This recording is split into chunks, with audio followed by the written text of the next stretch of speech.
Titre de cette édition. Marche des étudiants des universités privées. Ils protestent contre le non-paiement de leurs bourses et accusent l'administration de ne pas prendre en charge leurs préoccupations. Polémique autour des récentes déclarations de Mbagnick Ndiaye et Adama Faye, candidat malheureux à la mairie de Grand Yoff et par ailleurs frère de la première dame, à la rescousse du couple présidentiel. Selon Adama Faye, Marième Faye Sall n'a pas le temps de gérer les affaires de l'État. L'unique décideur de la République reste Macky Sall, le président de la République. Autre réaction dans cette affaire, celle de Souti Touré, ancien ministre sous le régime socialiste. Pour le haut fonctionnaire, il faut que les ministres soient conscients de leur rôle afin de mener à bien les missions qui leur sont confiées. Le brûlot du colonel Ndao, toujours sous les feux brûlants de l'actualité. Les droits de l'homiste se prononcent. Seydi Gassama demande à l'État de réagir. Son collègue Hassan Diomandiaï exhorte les autorités à respecter la liberté d'expression du concerné et de ne pas se focaliser uniquement sur son obligation de réserve. Et dans cette affaire, un autre colonel qui s'exprime également. Il s'agit de Malik Cissé qui prône une sanction à travers la tenue d'un conseil de discipline composé d'officiers. Vous l'entendrez dans ce journal. Voilà pour les titres. Le développement, c'est tout de suite.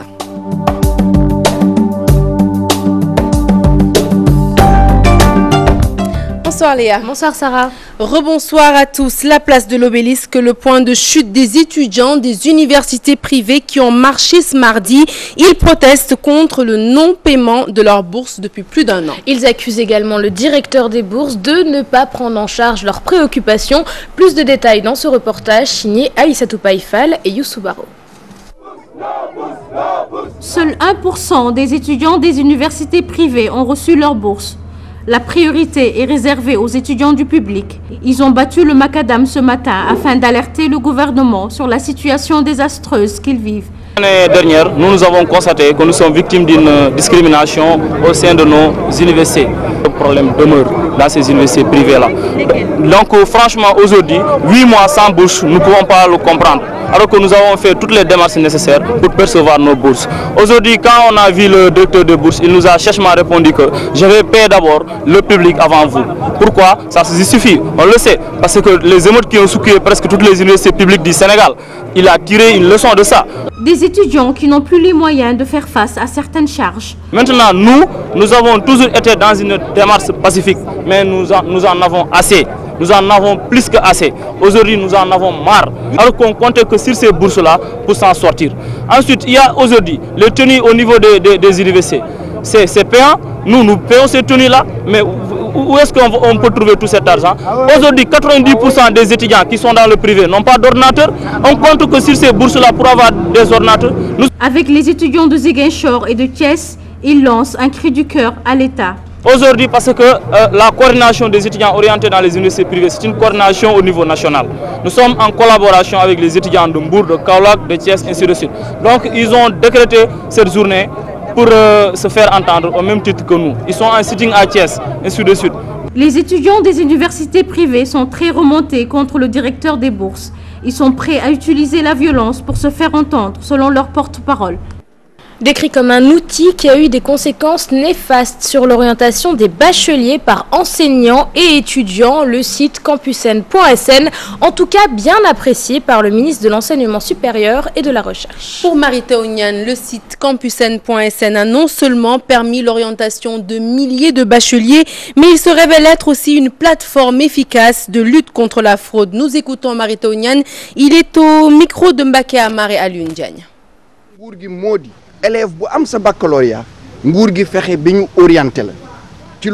La politique du gouvernement, c'est d'orienter tout élève qui obtient son baccalauréat. C'est pourquoi l'État a ramené la commission nationale. Avec la plateforme campusen.sn, la commission a porté ses fruits. D'ailleurs, nous avons été félicités par les enseignants et les parents d'élèves. Dans l'ancien dispositif, seuls étaient orientés ceux qui avaient un bras long. Dans certaines facultés, on revendait même des places.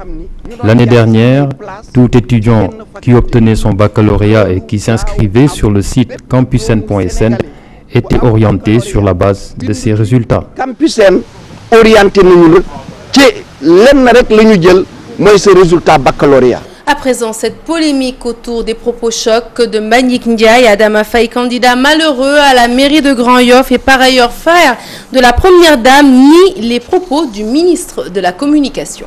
Tout à fait, Sarah. Et je te laisse continuer sur ce chapeau. Selon lui, Marième Faye Sall n'a pas le temps de gérer les affaires de l'État. Le président Macky Sall est l'unique décideur des affaires de la République. Nous écoutons Adama Faye. Il est au micro de Bintou Louma. Je suis le jeune frère de la première dame, Marième Faye Sall. Même père, même mère. Si c'est Marième Faye Sall qui gérait la République, c'est moi-même qui allais être ministre. Et pourtant, je ne suis pas ministre. Donc, c'est le président lui-même qui gère. On peut remercier quand même Madame la première dame, parce qu'elle a travaillé derrière son mari depuis longtemps. C'est la première militante de APR. Donc, Mbagnick Ndiaye a raison à remercier. Mais quand même, s'il s'agit de gérer le pouvoir, la République, c'est vraiment monsieur le président qui le gère. Et puis Maître Hassan Diomaye Ndiaye, l'une des rares personnes à soutenir le colonel Nda, auteur du brûlot sur la gendarmerie sénégalaise. Pour l'avocat, l'État va trop vite en besogne dans cette affaire. Le président de la Ligue sénégalaise des droits de l'homme demande à l'État de respecter la liberté d'expression du concerné et de ne pas se focaliser uniquement sur son obligation de réserve. Fatou Bintou Conté, Alioune Diagne. Le ministre des Forces armées, Augustin Tine, est allé trop vite en besogne. Selon Maître Hassan Diomaye Ndiaye, avocat à la Cour, l'État veut sanctionner sans pour autant entendre l'accusé. C'est vrai que les propos sans doute ont dépassé l'esprit peut-être, disons, si on veut être indulgent de monsieur le ministre, mais dans tous les cas, l'État semble aller vers une direction de sanctions sous le seul prisme de la hiérarchie militaire. Et ce serait extrêmement grave qu'on ne tienne en compte seulement que la discipline. Vous parlez de divulgation de secrets d'État. Vous semblez même dire que les potentielles victimes ou les éventuelles victimes, ça réserve le droit de décès, vous jugez a priori. Vous condamnez une personne sans l'avoir entendue. Pour cet avocat, le colonel Abdoulaye Aziz Ndaw a aussi des droits que l'État doit respecter. Le gouvernement semble seulement se focaliser sur l'obligation du droit de réserve, selon Maître Hassan Diomaye Ndiaye. À préserver la liberté d'expression, tout citoyen a le droit de révéler des choses délictuelles ou criminelles dont il a connaissance, et tout citoyen a le devoir de contribuer à la fortification de sa société, de ses institutions. Pour lui, le gouvernement, dans cette affaire, doit adopter une démarche de proportionnalité avant de faire un quelconque jugement. Démarche de proportionnalité.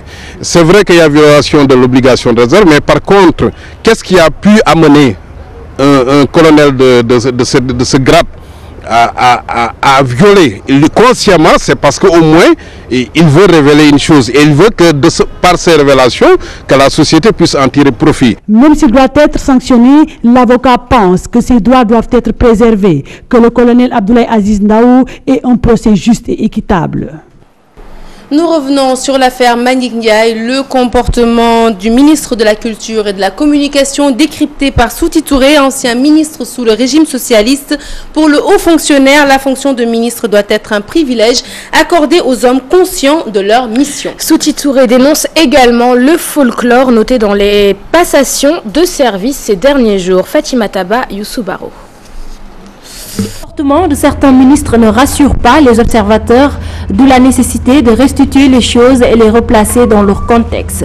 Un ministre doit répondre à des critères. Les ministres doivent répondre d'une certaine popularité, d'une certaine représentativité au plan politique, parce que le régime doit reposer sur une base sociale organisée. Il faut que le critère de bonne moralité, les critères de compétence, les critères de représentativité et donc de responsabilité au sein du parti, les critères de confiance du président de la République, les critères de sensibilité de ce que veut le président de la République, de ce qu'il attend de toi, soient des critères qu'on met ensemble. Souti Touré ne veut pas faire de commentaires sur les révélations de Mbagnick Ndiaye, mais précise. Moi, je ne l'aurais pas dit publiquement. Il faut reconnaître que, de manière assez sincère, qu'un ministre, il y a toujours le poids, l'appui, l'aide, le soutien que d'autres lui apportent dans sa nomination. Autre chose qu'il déplore, les passations de service aux allures de meeting notées ces temps-ci et qui ne rentrent pas dans les rites de la République. C'est du folklore inutile et anti-républicain. C'est pas républicain, c'est pas utile. C'est pas républicain. D'abord, on dit passation de service. La passation de service, c'est quoi? C'est un ensemble de documents qui fait le point du fonctionnement des administrations qui sont chargées sous l'autorité du ministre d'exécuter la politique définie par le président de la République. Un griot n'a pas sa place. Macky Sall n'est certainement pas le premier chef d'État qui subit l'influence de sa famille selon cet ancien ministre, mais il doit veiller à ce que ses décisions soient celles attendues par les Sénégalais. Et sans surprise, les propos du ministre de la Culture et de la Communication suscitent de nombreuses réactions, notamment celles des politiques dont les avis restent partagés. Pour certains, il est grave de déclarer publiquement que c'est la première dame qui décide à la place du chef de l'État. Pour d'autres, plus clément, Mbagnick Ndiaye a réagi sous le coup de l'émotion. Maïmouna Ndiaye, Thierno Laurent Mendy. Être ministre, il faut plaire à la première dame, Marième Faye. Une révélation signée Mbagnick Ndiaye. Pour Thierno Bokoum, ces propos mettent en lumière les supputations faites jusqu'ici. C'est un ministre qui a parlé, qui a été nommé par le président de la République, qui dit que c'est grâce à son épouse. Donc nous avons une preuve de l'implication de la famille dans la gestion de l'État. C'est ça qui est inacceptable. Nous n'avons rien contre son épouse, mais son épouse doit s'écarter des affaires de l'État. C'est au président de la République de prendre les décisions et nous avons alerté depuis longtemps, nous avons aujourd'hui la preuve qu'effectivement il y a une implication de la famille dans la gestion de l'État et c'est un précédent dangereux. Quand un ministre se permet de tenir de tels propos dans une république, il y a confusion de rôle, pense le responsable politique. Je pense qu'il faudra revenir sur tout ça parce que nous avons élu un président de la République, nous avons fait confiance à un président de la République. Ce conseiller du chef de l'État dit tout le contraire. Selon lui, Mbagnick Ndiaye a parlé sous le coup de l'émotion. Je les connais tous les deux et je sais que la première dame n'exerce aucune pression sur son mari quand il s'agit des affaires de la République. Celui qui a proféré cette phrase a lui-même rectifié. Mais prenons la rectification de bonne foi. Certains hommes politiques se désolent et regrettent la tournure des passations de service, des cérémonies souvent folkloriques, ponctuées parfois de surprenantes révélations. Nous parlons d'une autre affaire au cœur de l'actualité, celle de la publication de l'ouvrage du colonel Abdoulaye Aziz Ndao, Les droits de l'homiste se prononcent. Amnesty International demande à l'État de réagir. Pour Seydi Gassama, les graves révélations contenues dans ce livre nécessitent l'ouverture d'une enquête. Ibrahima Kamara, Diafaraba. Amnesty International apporte sa touche sur l'affaire du colonel Abdou Aziz Ndawa. Après parution de son ouvrage, son ministre de tutelle, qui a annoncé des mesures disciplinaires, est recadré par Seydi Gassama. Ces révélations devraient aujourd'hui pousser la hiérarchie à ouvrir une enquête sérieuse, à vérifier ces allégations-là. Et si elles sont vraies, de prendre les sanctions. Mais annoncer tous azimuts des sanctions contre le colonel Ndao est de notre avis inacceptable. Selon ce droit de l'homiste, l'heure n'est pas aux musulmans. On ne peut pas dire que les militaires sont des gens qui ne doivent pas bénéficier de la liberté d'expression. La liberté d'expression est une liberté universelle que tout être humain, n'est-ce pas, possède et doit en jouir. Par conséquent, ce n'est pas parce qu'on porte des tenues qu'on doit être empêché de faire des révélations lorsqu'on estime que ces révélations-là portent atteinte à l'intérêt du Sénégal. Les révélations étant nombreuses et variées dans ce livre, le meurtre d'Omar Lamine Badji, ancien président du Conseil régional de Ziguinchor, est l'un des cas qui intéresse au plus haut point Amnesty International. Abadji est censé détenir les secrets, n'est-ce pas, du meurtre d'Omar Lamine Badji, l'ancien président du Conseil régional de Ziguinchor. Aujourd'hui, les personnes présumées être les meurtriers d'Omar Lamine Badji sont éparpillées entre les prisons de Vélingara, Kolda, Sédhiou, Oussouye et Ziguinchor. Ils attendent depuis 7 ans d'être jugés, alors que celui qui est censé être, n'est-ce pas, le principal auteur de ce meurtre aurait été assassiné par la hiérarchie de la gendarmerie qui ne voudrait pas qu'il parle. Je crois donc que ce sont des accusations extrêmement graves qui demandent à ce qu'une enquête soit faite. Le colonel est l'homme le plus attendu à Dakar de nos jours. La justice militaire hérite d'un dossier lourd et complexe. La publication du livre du colonel Ndao, une faute qui doit être sanctionnée, c'est l'avis du colonel Cissé qui indique que le devoir et l'obligation de réserve ont été violés par le colonel. Pour ce dernier, la sanction revient à un conseil de discipline composé d'officiers. Le colonel Malik Cissé était l'invité du Trésor. Aminata Mbaresso et Papfal. Partie des personnes citées dans l'ouvrage pour l'honneur de la gendarmerie, colonel Malik Cissé considère les révélations du colonel Abdoulaye Aziz Ndaw comme une violation des règles de conduite militaire. Il n'a pas respecté le droit, le devoir de réserve et l'obligation de réserve. C'est une faute patente, claire et précise qu'il faut sanctionner. C'est une évidence. Vous n'avez pas le droit de parler ou d'écrire en public sans l'autorisation de tes chefs hiérarchiques. Et vous le faites. Il n'a qu'à assumer sa faute. Ce dont on est certain, c'est qu'il y a une faute. L'auteur du brûlot sur la gendarmerie est attendu à Dakar. Le ministre des Forces armées indique qu'il devra répondre de ses actes. Le colonel Cissé de rappeler que les sanctions reviennent à un conseil de discipline composé d'officiers. Les sanctions sont réglementées. Le ministre, en dernier ressort, après que ses chefs hiérarchiques, parce que l'armée est hiérarchisée, il faut suivre la hiérarchie militaire. Avant de parler du ministre, il faut parler de son chef direct, etc., avant d'arriver chez le ministre. Et en ce moment, le ministre va compulser l'ensemble des propositions de sanctions définies par ses chefs, et en ce moment-là, il signera l'arrêté pour les sanctions. L'ancien ministre conseiller sous Abdoulaye Wade est également revenu sur sa supposée collaboration avec le colonel Abdoulaye Aziz Ndaw. Tout à l'heure, je vous ai dit que je ne collabore, je n'ai jamais collaboré avec cet officier-là. Ça ne veut pas dire que, comme l'a dit les journaux, j'ai transmis un document par devoir à mon chef hiérarchique. C'est différent. Pour l'honneur de la gendarmerie sénégalaise, un livre qu'on ne risque pas de trouver très vite dans nos librairies, en tout cas tant que la lumière ne sera pas faite sur cette affaire. Pour les potentiels lecteurs interrogés par nos reporters, ne pas publier le livre n'empêche pas d'en connaître le contenu qui a été, il faut le dire, largement relayé par la presse. Salimata Osek, Tierno Laurent Mendy. Après moult remous dans l'affaire du brûlot du colonel Abdoulaye Aziz Ndaw, c'est la censure qui est à l'ordre du jour dans la presse. Un fait jugé inutile. On a déjà connu l'affaire. Bon, pour moi, ce n'est plus l'appel de censurer. Il faut qu'on laisse les gens connaissent réellement ce qui se passe. Parce que ce n'est plus la peine d'essayer de censurer quoi que ce soit. On est en démocratie, donc normalement on devait trouver d'abord en interne une solution pour régler le problème. L'État devait agir avant même l'édition du livre pour éviter cette situation. L'État devait veiller à ce que ce livre ne soit pas édité. Maintenant, il est disponible sur le net, la presse, tout le monde est au courant. Maintenant, il faut des sanctions.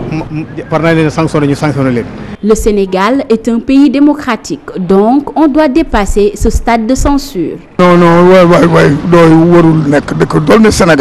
pays comme le Sénégal, on doit dépasser ce stade. Ces auteurs aussi doivent vérifier leurs sources. Mais l'État ne devait pas censurer ce livre. Ce n'est pas la peine. Ce n'est pas la première fois que la parution d'un livre est menacée de censure au Sénégal. Le seul fait regrettable, c'est qu'il y a un effritement de l'autorité à l'origine de situations nébuleuses.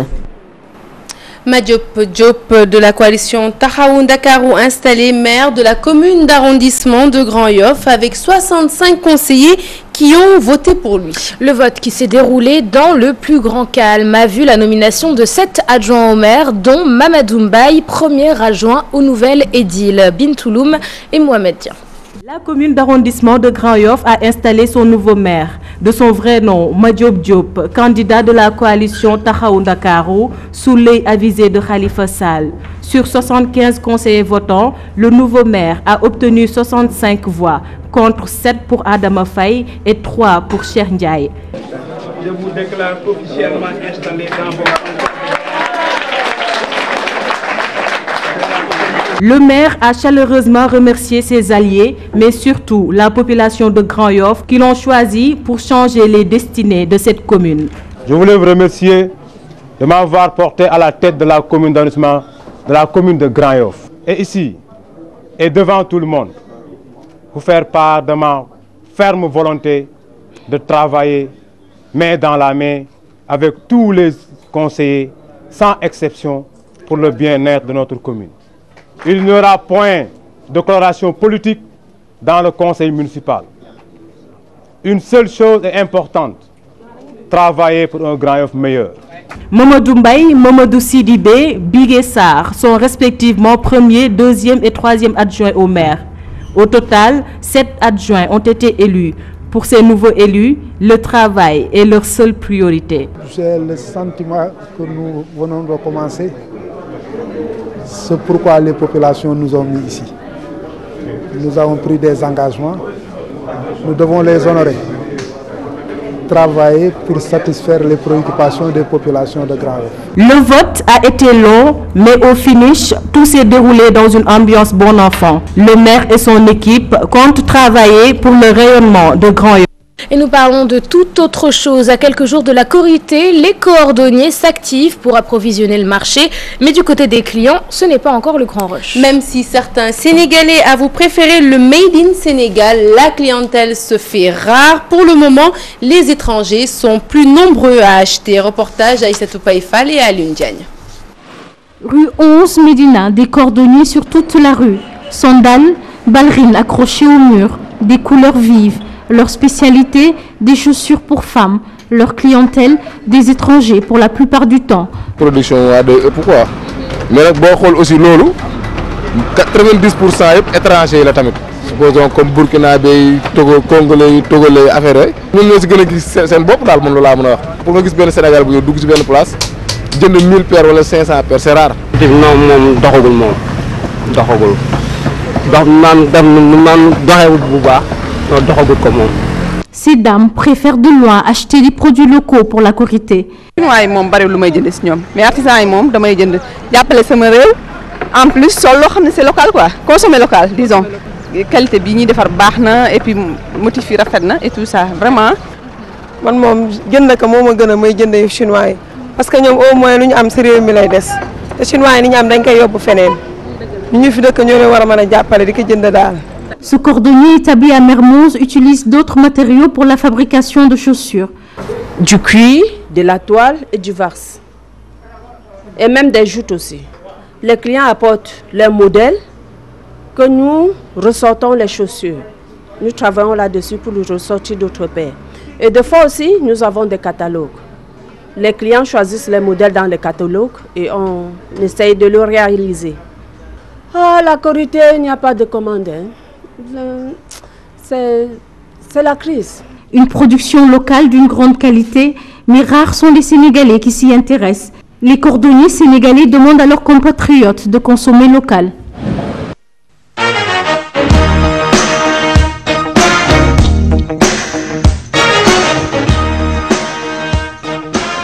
La page des sports que nous ouvrons avec du basket. L'équipe nationale masculine de basket est en pleine phase de préparation.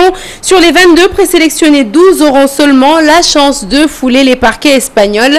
La concurrence sera ainsi mise à l'épreuve et les joueurs semblent en être déjà conscients. Reportage Abdoulaziz Kane. La marche vers l'Espagne débute à Marius Ndiaye. Pour cette deuxième journée de préparation, les Lions ont axé leur séance sur le physique et les aspects technico-tactiques avec des tirs et des combinaisons. Dans ce groupe figurent des revenants comme Babacar Touré, absent de la sélection depuis 2011. L'ailier de Neuchâtel revient pour gagner sa place. La sélection me tenait. Voilà, j'ai manqué l'édition 2013. C'est clair que j'étais déçu, mais voilà, maintenant je tourne la page. Je reviens en sélection, faire tour pour gagner ma place. J'y pense vraiment, parce que si j'y pensais pas, je n'allais pas être là. Voilà, si je suis là, c'est parce que je crois vraiment en mes chances que voilà, je pourrais être sélectionné et je vais tout donner pour me faire sélectionner. Une même ambition qui habite certains rescapés de la dernière Coupe d'Afrique, comme Mohamed Diop. Ce n'est pas un acquis pour qui que ce soit. Nous sommes là pour travailler, nous sommes au nombre de 22, ou je pense 21 à 22. Donc la place, ça se mérite quoi. Donc, il faut travailler pour gagner sa place. Ce n'est pas un acquis pour qui que ce soit. Donc là, je suis venu pour travailler comme tout le monde. Gagner sa place, un leitmotiv donc, et cela commence par répondre présent dans ses premiers jours de préparation. Juste une remise en forme, donc l'équipe n'est pas encore complète. Voilà, transpirer, être dans le groupe, pour le moment c'est l'essentiel. Avec 18 présents sur 22 présélectionnés, Cheikh Sarr ne dispose pas encore d'un groupe au complet, mais le temps est donné pour cette première phase de préparation qui sera suivie d'une série de matchs amicaux à partir du mois d'août. Abdoulaye Makhtar Diop pense que le nouveau ministre a du pain sur la planche. Pour lui, Makhtar Ba devra prôner pour le dialogue et la concertation avec les présidents des fédérations de toutes les disciplines sportives. Abdoulaye Makhtar Diop, il est au micro de Cherti Diandion et de Younous Diatta. Véritablement qu'au-delà du football, il est une écoute et une attention à l'endroit des autres fédérations. Parce que le sport sénégalais aujourd'hui stagne dans beaucoup de domaines et est marqué par beaucoup de conflits crypto-personnels qui rejaillissent sur le fonctionnement de certaines fédérations. Et je crois que là, il faut avoir beaucoup de capacité de manager les hommes pour mettre en harmonie des tempéraments opposés, des personnalités très différentes et des chocs des ambitions. Voilà qui met fin à cette édition. Merci de l'avoir suivi. Prochain rendez-vous de l'information, le tout en images à 0h. L'info qui, comme d'habitude, continue sur votre site www.gfm.sn. Merci Léa. Merci Sarah. Merci à tous de nous avoir suivis et agréable suite des programmes sur TFM. Au revoir.